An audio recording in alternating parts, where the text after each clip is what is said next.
Praise the lord. మన ప్రభువును రక్షకుడైన యేసుక్రీస్తు నామంలో మరొకసారి మీకు వందనాలు తెలియజేసుకుంటూ ఉన్నాను. అనుదినము వాక్యాన్ని చదువుతూ ప్రార్థన చేసుకుంటూ ఉన్నారని నేను నమ్ముతూ ఉన్నాను. ఎందుకంటే ప్రతిదినము ప్రతిరోజు ఉదయకాలాన్ని మనం వాక్యాన్ని చదవాలి, ప్రార్థన చేసుకోవాలి. ఆ రోజంతా దేవుని కొరకు సాక్షిగా జీవించాలి. ఇది చాలా ప్రాముఖ్యమైనది. ఈ దినాల్లోని మనము ప్రార్థన చేయకుండానే ప్రార్థన గుంపులో జాయిన్ అయిపోతున్నాం. మనము వాక్యం చదవకుండానే వాక్యాలు వినడానికి సిద్ధపడిపోతూ ఉన్నాం. ఇవన్నిటికన్నా ప్రాముఖ్యమైనది వ్యక్తిగత ప్రార్థన, వ్యక్తిగత వాక్య ధ్యానము, వ్యక్తిగత సాక్ష్యము చాలా ప్రాముఖ్యమైన విషయాలని మరొకసారి జ్ఞాపకం చేస్తూ ఉన్నాను. మీరు ఇక్కడ చూస్తూ ఉన్నారు కదా, మోసపోతున్న క్రైస్తవులు అని. ఈ దినాల్లోని అనేక మంది అనేక సంఘాల్లోని వాక్యానికి వ్యతిరేకంగా, వాక్యాన్ని అనుసరించకుండా, లేదంటే సొంత ఆలోచనలతో పరిచర్యలు జరుగుతూ ఉన్నాయి. గమనించాల్సిన సమయం వచ్చింది. ప్రార్థనలు, ఉదయకాలపు ప్రార్థనలు, మధ్యాహ్న ప్రార్థనలు, సాయంత్రం ప్రార్థనలు, ఉపవాస ప్రార్థనలు, 7 వారాల ప్రార్థనలు, 22 రోజుల ప్రార్థనలు, 6 నెలల ప్రార్థనలు, ఉపవాస ప్రార్థనలు. ఏం జరుగుతున్నాయి? ఇన్ని ప్రార్థనలు మనం ఉంటున్నప్పుడు, ఇన్ని ప్రార్థనలో మనం పాల్గొంటున్నప్పుడు, ఇన్ని లైవ్ ప్రోగ్రామ్స్లో మనం ఉంటున్నప్పుడు, దేవుని వాక్యాన్ని వింటున్న వారు మనము దేవుని స్వరూపంలోనికి మారుతున్నామా లేదా అన్నది గమనించుకోవాలి. ఈ పాటికే 20 సంవత్సరాలు, 10 సంవత్సరాలు, 5 సంవత్సరాలు, లేదంటే ఒక 40 సంవత్సరాలు దేవుడిని నమ్ముకొని అయి ఉండొచ్చు. కానీ క్రీస్తు కోరుకునేటట్లుగా ఆయన స్వరూపం మనలో ఉందా? ఆలోచించవలసిన సమయము వచ్చింది. దేవుడు ఎన్నో రీతిలుగా మనతో మాట్లాడుతున్నాడు. అనేక వాక్యాల ద్వారా, యూట్యూబ్ ద్వారా, సంఘాల్లోని. ఈ దినాల్లో నేటి క్రైస్తవులకు ఒక విశ్వాసికి 3 పాస్టర్లు అంట. ఈ మాటను మరొకసారి చెప్తూ ఉన్నాను. ఒక విశ్వాసికి 3 పాస్టర్లు. స్థానిక పాస్టరు, స్థానిక సంఘ నాయకులు, బాప్టిజం ఇచ్చిన పాస్టర్ గారు. రెండోదిగా ఫేవరెట్ పాస్టర్, ఇతను బాగా ఫేవరెట్గా ఉంటారు. మూడోది స్వస్థతల కొరకు ఒక ప్రత్యేకమైన పాస్టర్. ఈ దినాల్లోని అందరూ సేవకులు అనుసరిస్తున్నారు, కానీ యేసుక్రీస్తుని ఎవరూ అనుసరించట్లేదని మరొకసారి జ్ఞాపకం చేస్తూ ఉన్నాను. యేసుక్రీస్తును అనుసరించినట్లయితే ఈ పాటికి మనము దేని కొరకు సిద్ధపడాలో తెలుసా? దేవుని యొక్క రాకడ కొరకు సిద్ధపడేవారుగా ఉండాలి. నేటికి సమాజంలోని, సంఘాల్లోని వినబడుతున్నది ఏంటో తెలుసా? దేవుడు నిన్ను ఆశీర్వదిస్తాడు, దేవుడు నిన్ను బలపరుస్తాడు, దేవుడు నీకు ఆరోగ్యం ఇస్తాడు, దేవుడు నీకు అది చేస్తాడు, దేవుడు నిన్ను పేరు పెట్టి పిలుస్తున్నాడు, దేవుడు నీకు అద్భుతాలు చేస్తాడు, దేవుడు నీకు గర్భఫలాన్ని ఇస్తాడు అని మాట్లాడుతూ ఉన్నారు. వాస్తవము, అనుదినము దేవుళ్ళు మనం ఎదుగుతున్నప్పుడు, ఆయన రాజ్యాన్ని, నీతిని మొదట మనం వెతుకుతున్నప్పుడు దేవుని యొక్క వాక్యం సెలవిస్తుంది. అవన్నీ ఏవైతే మనకు నిత్య అవసరమై ఉన్నాయో అవన్నీ దేవుడు మనకు అనుగ్రహిస్తాడని వాక్యం చెప్తుంది. మరి మనం ఏం చేయాలి? మనము దేవుని యొక్క రాకడకు సిద్ధపడాలి. ఈ దినాల్లోని సంఘానికి వెళ్తున్న ప్రతి క్రైస్తవుడు కుటుంబంలో సాక్ష్యం ఉండాలి, వ్యక్తిగత జీవితంలో సాక్ష్యం ఉండాలి, సమాజంలో సాక్ష్యం ఉండాలి.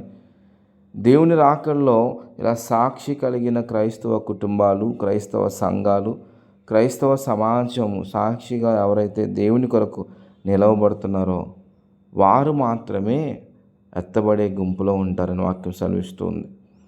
కాబట్టి ఈ మాటలు వింటున్నవారు, వాక్యాన్ని వింటున్నాం, దేవునికి ఇస్తున్నాం, దేవునికి చేస్తున్నాం, కానీ లోపల వాక్యానుసారమైన జీవితం లేకపోవడం వల్ల నష్టపోవడానికి సమయం వచ్చింది. నష్టపోతాం. వాక్యానుసారంగా జీవించకపోతే విడవబడతాం. అది చాలా భయంకరం. ఇప్పుడు భూమి మీద, లేదంటే ఇప్పుడు ప్రాణం ఉన్నప్పుడు నీకు ఇష్టం వచ్చినట్లుగా సంఘానికి వెళ్తూ వ్యభిచారం చేస్తున్న వారు ఉన్నారు, సంఘానికి వెళ్తూ మనుషులను మోసం చేస్తున్న వారు ఉన్నారు, సంఘానికి వెళ్తూ దేవుని సంఘంలో ఉంటూ బోధిస్తూ ఆరాధన చేస్తూ దేవునికి ఇస్తూ అన్యాయంగా బతుకుతున్న వారు కూడా ఉన్నారు. నాతో మాట్లాడుతున్న, లేదంటే ఈ మాటలు వింటున్నవారు, మన మధ్య చాలామంది ఉంటారు, కానీ మనము వారి కోసం వాళ్ళు లేనప్పుడు మనం మాట్లాడుకుంటాం. ఆయనకి బలహీనత ఉందంట, ఆవిడ ఎలాగంట, వాళ్ళ అబ్బాయి ఎలాగంట, వాళ్ళు ఇక్కడ వ్యాపారం చేస్తున్నారంట, వాళ్ళు మందు తాగుతున్నారంట, వీళ్ళు దేవునికి వ్యతిరేకంగా జీవిస్తున్నారంట అని మనం మాట్లాడుకుంటామే. కానీ వారికి చెప్పి, అయ్యో సహోదరుడా, లేదంటే అన్న, అక్క, ఇగో దేవుని రాకడ సిద్ధంగా ఉంది, మనం ఇంకా ఎలా ఉంటే అలాగా, మనం ఈ పాటికే దేవుని రాకడ కొరకు నిలబడాల్సిన వారం, ఈ పాటికే ఆసక్తితో ఆత్మఫలాలు ఆత్మవరాలు పొందుకొని దేవుని యొక్క సంఘంలో బహుబలంగా వాడబడాల్సిన వ్యక్తిలో మనమే ఇంకా బలహీనత ఉంటే ఎలాగా, మనమే ఇంకా సాక్ష్యం లేకుండా ఉంటే ఎలాగా, మనమే ఇంకా ఎలాంటి పరిస్థితుల్లో ఉంటే ఎలాగా అని పశ్చాత్తాపం పడి దేవుని సన్నిధిలో ఒప్పుకొని విడిచిపెట్టి దేవుని కొరకు నిలబడే వ్యక్తుల కోసం యేసుక్రీస్తు వారు ఎదురు చూస్తూ ఉన్నారు. ఈ దినాన్ని అనేక నెలలుగా వాక్యం వింటున్నాం, దేనికో తెలుసా? ప్రమోషన్ కోసమని. ఉపవాసాలు ఉంటున్నాం, దేనికో తెలుసా? కోర్టు నుంచి విడుదల కావాలని. లేదంటే ఇంకేదో ఉపవాసాలు ప్రార్థనలో పాల్గొంటున్నాం, దేవునికి ఇస్తున్నాం, దేనికో తెలుసా? దేవుడు తిరిగి దానికి డబుల్ ఇస్తాడని. అంతేగాని దేవుని రాజ్యం ఉంది, పరలోక రాజ్యం ఉంది, దేవుని రాకడ ఉంది, పరలోక రాజ్యంలో నా స్థానం ఏంటి, నేను అక్కడ దేవుని ఎదుట సింహాసనం దగ్గర నేను ఎలా నిలబడగలను అన్న ఆలోచన లేని క్రైస్తవులుగా నేటి క్రైస్తవ సమాజం కనబడుతూ ఉంది. నేను పెద్ద సంఘానికి వెళ్తున్నాను తెలుసా పాస్టర్ గారు, మా సంఘంలో ఎలాగో తెలుసా పాస్టర్ గారు, మా పాస్టర్ గారికి నేను భోజనం పెడతాను, మా పాస్టర్ గారికి నేను బట్టలు ఇచ్చాను, మా పాస్టర్ గారికి సంఘంలో అవసరమైతే నేనే ముందుంటాను అని చెప్తున్నాం. కానీ సాక్షి జీవితం, ఎప్పుడైతే నువ్వు సాక్షిగా నిలబడతావో అవమానాలు ఎదురవుతాయి. ఎప్పుడైతే నువ్వు సాక్షిగా నిలబడతావో అనేక మంది వేలెత్తి నీ వైపు చూపెడతారో, ఎప్పుడైతే నువ్వు దేవుని కొరకు సాక్షిగా నిలబడతావో అనేక చోట్ల నువ్వు తగ్గించుకోవాల్సి వస్తుంది. కానీ ఇలాగ ఉన్న క్రైస్తవులు కనబడట్లేదు. కానీ దేవుని కొరకు దేవుడు నన్ను ఆశీర్వదించాడు, దేవుడు నన్ను దీవించాడు, దేవుడు నాకు ఇంకా ఇంకా ఆశీర్వాదాలు ఇస్తున్నాడు, ఇదిగో మీరు కూడా దేవుడిని నమ్ముకోండి, మీరు అలాగ అయిపోతారని చెప్తున్నారు. కానీ దేవుని రాకడకు సిద్ధపడదాం. దేవుని రాకడ ఉంది. భయంకరమైన నరకం నుండి తప్పింపడాలంటే యేసుక్రీస్తు వలె భూమి మీద జీవించాలని వాక్యం సెలవిస్తుంది. ఇదిగో పరిశుద్ధాత్మ దేవునితో సహవాసం ఉండాలని వాక్యం సెలవిస్తుందని ఈ మాటలు మాత్రం ఎక్కడ మనకి వినబడట్లేదు. ప్రతిరోజు వాగ్దానం ఏంటంటే, ఈరోజు నీ నూనె తరిగిపోదు, నీ పిండే తరిగిపోదు, నువ్వు ఫలిస్తావు, నువ్వు ఆశీర్వదింపబడతావు, నువ్వు అలా అయిపోతావు, నీకు ప్రమోషన్ వచ్చేస్తుంది, నువ్వు ఎండిన భూమిని మంచి భూమిగా చేసేస్తావు, ఇలాంటి వాగ్దానాలే వినబడుతున్నాయి. కానీ దేవుని కొరకు తన్ను తాను ఉపేక్షించుకొని తన సిలువను ఎత్తుకొని ఆయన్ని వెంబడించేవాడుగా నువ్వు ఉండడానికి ఇష్టపడుతున్నావా? విడిచిపెట్టడానికి ఇష్టపడుతున్నావా? ఈ లోకాశ, నీ శరీరాశ, నేత్రాశ, జీవడంబం విడిచిపెట్టడానికి ఇష్టపడుతున్నావా అని హెచ్చరికతో కూడిన వాక్యాలు తక్కువగా పడుతున్నాయి. ఇంకొక మాటను జ్ఞాపకం చేసుకుందాం.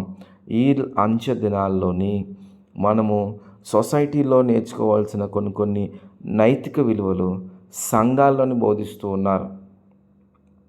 మర్యాదగా ఉండాలి, మంచి బట్టలు వేసుకోవాలి, మన నోటంటే బూతులు రాకూడదు, మనం అలాగుండాలి ఇలాగుండాలని. గమనించండి, ఈ మాటలే సమాజంలో కూడా స్కూల్స్లోని కాలేజెస్లోని తల్లిదండ్రులు గౌరవించాలి, లోబడాలి, తోటి వారితో సహవాసం చేసి చక్కగా ఉండాలి, నీ స్థాయిని స్నేహభావాల దగ్గర చూపించకూడదు. ఇవన్నీ నేటి క్రైస్తవ సమాజ మందిరంలో అంటే సంఘాల్లోని వాక్యాలుగా వినబడుతూ ఉన్నాయి. ఇవి బయట కూడా దేవుని దగ్గర రాకుండా చాలామంది లోకానుసారమైన నీతిలో జీవిస్తున్నారు. దేవుని దగ్గరికి వచ్చి కూడా మనం లోకానుసారమైన నీతిలోనే ఉండట్లేదు, వాక్యానుసారమైన నీతి మార్గంలోనూ ఉండట్లేదు. కాబట్టి ఈ మాటలు వింటున్న నీవు, చెబుతున్న నేను కూడా మరొకసారి పరీక్షించుకుందాం. నేను వాక్యానుసారంగా జీవిస్తున్నానా లేదా? వాక్యానుసారంగా ఉండడానికి నేను ప్రయాసపడుతున్నాను లేదా? నా సాక్ష్యం ఎలాగుంది?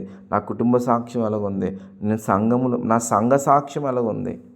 చాలా ప్రాముఖ్యమైన మాటలను దేవుడు మనకి ఈ దినాన్ని తెలియజేస్తున్నాడు. ఇంకొక మాట నేను జ్ఞాపకం చేస్తాను. రోమిలకు రాసిన పత్రిక 13వ అధ్యాయం 11వ వచనం. మరియు మీరు కాలము నెరిగి నిద్ర మేలుకొను వేళ అయినదని తెలుసుకొని అలాగు చేయడి. మనము విశ్వాసులమైనప్పటికంటే ఇప్పుడు రక్షణ మనకు మరీ సమీపముగా ఉన్నది. దేవుని యొక్క రాకడ సమీపంగా ఉన్నది. ఇప్పుడు రక్షింపబడుతున్న నీవు నేను పొందుకోవాల్సిన సమయంలో ఉన్నా. ఇలాంటి పరిస్థితుల్లో దేవుని యొక్క వాక్యం సెలవిస్తూ ఉంది, నువ్వు ఎలాగుంటున్నావు? మన విశ్వాసులమే కానీ మనకు రక్షణ సమీపంగా ఉంది. ఏం పోయింది? రక్షణ వస్త్రం లేదు. ఏం పోయింది?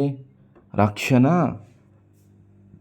అనుభవం ఉంది కానీ రక్షణ వస్త్రాన్ని ఎక్కడో మన ప్రవక్తల ద్వారా ముందున్న ప్రార్థన లేదు, ముందున్న విశ్వాసం లేదు, ముందున్న భక్తి లేదు, దేవుడి మీద ముందున్న ఆ భయము ఈ దినాల్లో లేదు. బాప్టిజం తీసుకున్న కొత్తలో దేవుడు అంటే భయం, అమ్మో సినిమా చూడాలంటే భయం, బూతులు అంటే భయం, పాపం అంటే భయం.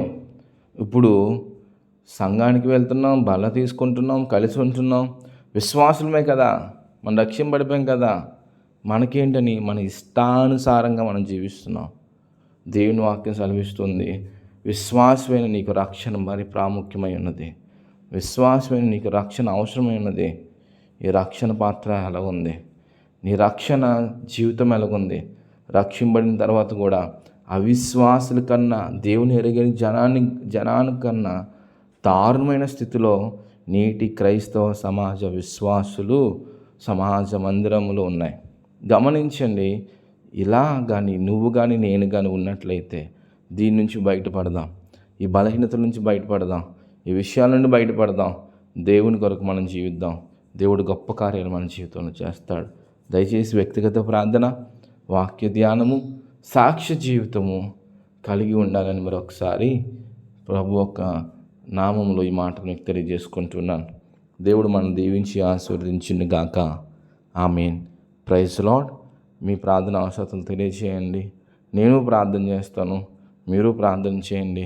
కలిసి దేవుని స్తుతిద్దాం. దేవుడు మనల్ని అందరూ దీవించి ఆశీర్వదించును గాక. ఆమేన్.